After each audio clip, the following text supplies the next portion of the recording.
What's going on, everybody? Welcome to today's video. In today's video, we're going to take a look at Chainlink and see what it's doing on the long-term time frame charts, because I'm hearing a lot of talk of if Chainlink is sort of stuck in the mud, as per se, or stuck in the chain, if you wanted to get a little crazy here. So if that sounds good to you guys, make sure you hit that like button if you enjoyed the video, and also smack the subscribe button if you are new to the channel.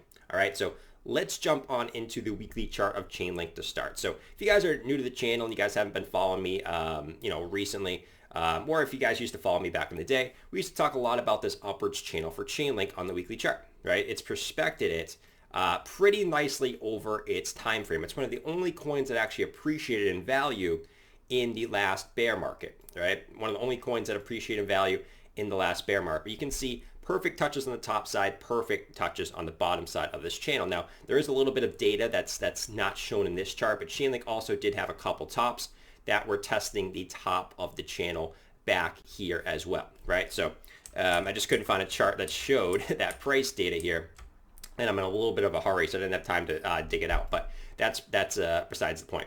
Now, what we can see here recently for Chainlink is we just came back down to test the bottom of the channel back in July. So it's been about 3 months since we came back down to test the bottom of the channel. What has Chainlink done previously every time it's came back down to test the bottom of the channel, right? Well, you can see right here, we came back down to test the bottom of the channel in March of 2020, and we went back up to test the top, right?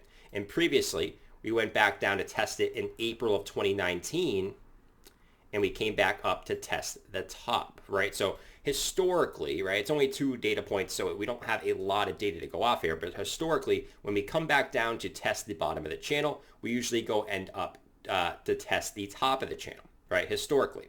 Now, how long has it taken us to do so, right? So this time, it took us approximately about 8 weeks to go up and test the top. We know we're already past that 8 week mark, so we can't really use that. How long did it take us to do it here?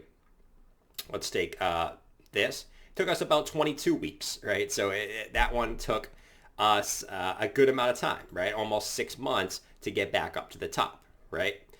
So far, as we said, this one has been approximately about 7 weeks, right? So we're going on almost 2 months of us reaching to the top side. So let's just do a hypothetical, right? And say it takes us 6 months to reach the top, which I know a lot of people don't want to say, I don't want to hear, but that would put us nicely with a top somewhere around January, right? Somewhere around January, which a lot of people are still predicting the 4-year cycle at the end of December. So 6 months would put us somewhere around right at the end of the year, right? Right at the end of the year. Right at January 3rd, which would line up pretty well with the previous cycle, a little mini cycle of Chainlink, right? So if we topped out at the end of the year, let's simply take our top of our channel. It would probably put Chainlink somewhere around about $100 to $125 Chainlink, right? And that's just a hypothetical based off the past. And there's a couple different other indicators that I like to look at for this, right? So our weekly EMA Ribbon, every time we drop below this, right, we tend to have a nice run to the upside. Obviously, guys, we don't have the data back here, but this one dropped slightly below it as well.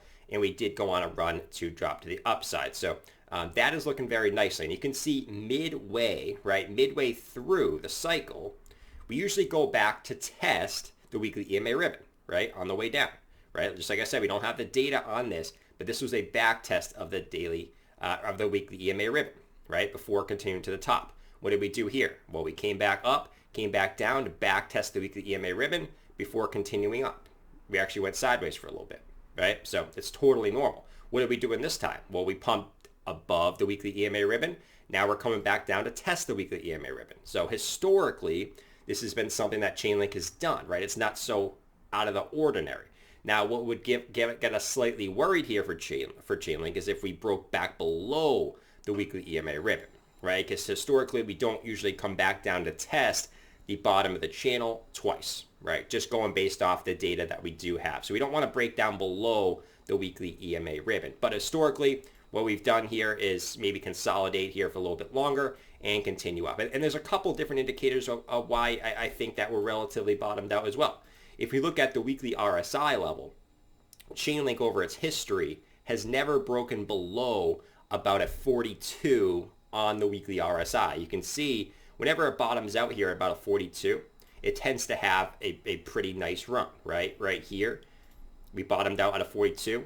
We went up approximately about 160, 170% to the upside, right? Right here, we bottomed out on a 42. Obviously, we went on to have a pretty massive run, about 964% to the upside, right? And just recently, we've came back down to the 42 level, and so far, so good. So far, so good. We're about 150% to the upside so far, right? So everything is looking good there for Chainlink as far as history. Also, what I found very, very interesting on the long-term charts for Chainlink is the stock RSI. So usually people like to look at the stock RSI on the smaller time frames to see if maybe we're topped out. You know, look at the 4-hour, the daily, to see if we maybe are a little bit overbought in the market. Chainlink, which is a little bit odd, but when Chainlink is topped out in the stock RSI historically, it means that we're about halfway through the channel, right? It historically means that we most likely are going to move to the top of the channel at some point. Doesn't have to be necessarily right away, but at some point. You can see right now we are topped out on that stock RSI, right? We are topped out, and what are we? We're right in the middle of the channel, right in the middle of the channel. Let's look at some of the last few times Chainlink has done this. So back here in January, January 2021, we topped out on the stock RSI. Where were we?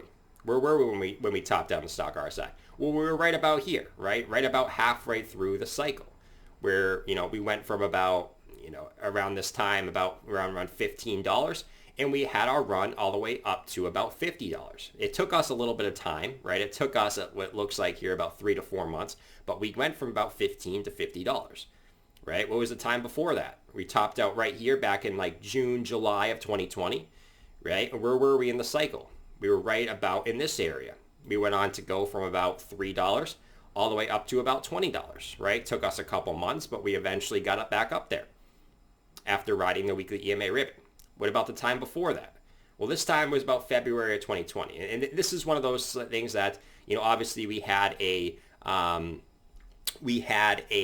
Black Swan event, right, back here in March of 2020, right? So this is one of those data points where we were midway through the cycle. And I think if that didn't happen, we would have just sort of did something like this and sort of continued up how we normally would, right? We wouldn't have had this big Black Swan event. So that one matches up pretty nicely. And then we have obviously November 2019, which we were halfway through the channel, right? And I think, just like we said before, I think if the Black Swan event didn't happen, we probably just would have done what we normally did and sort of continued up as well. So a lot of different data points showing that, you know, Chainlink is doing what it normally does, which is consolidate about halfway through the channel above the weekly EMA Ribbon. And I do believe that it's going to be going back up to test the top of the channel here over the course of the next couple months. Like we said, it could take a couple months, which would support about the end of the year, which lines up very, very well with the 4-year cycle theory. Or if you're someone who thinks that it's going to top out later, like I do, I think it's going to go into 2022, we could be looking at even higher prices, you know, upwards of, you know, say February, $150 or so if Chainlink does top out up in February. So I wanted to make this video because a lot of people are saying Chainlink's dead, but it's actually doing exactly what it normally does. And Chainlink's not one of those coins that's going to blow your socks off. It's more so going to be a steady riser over time, as seen here on the weekly time frame chart. All right, so if you guys enjoyed today's video, make sure you hit that like button and also subscribe if you guys are new. And go follow me on Twitter at Jordan Cameron. Links down in the description down below. I'll catch you guys later. As always, peace out, guys.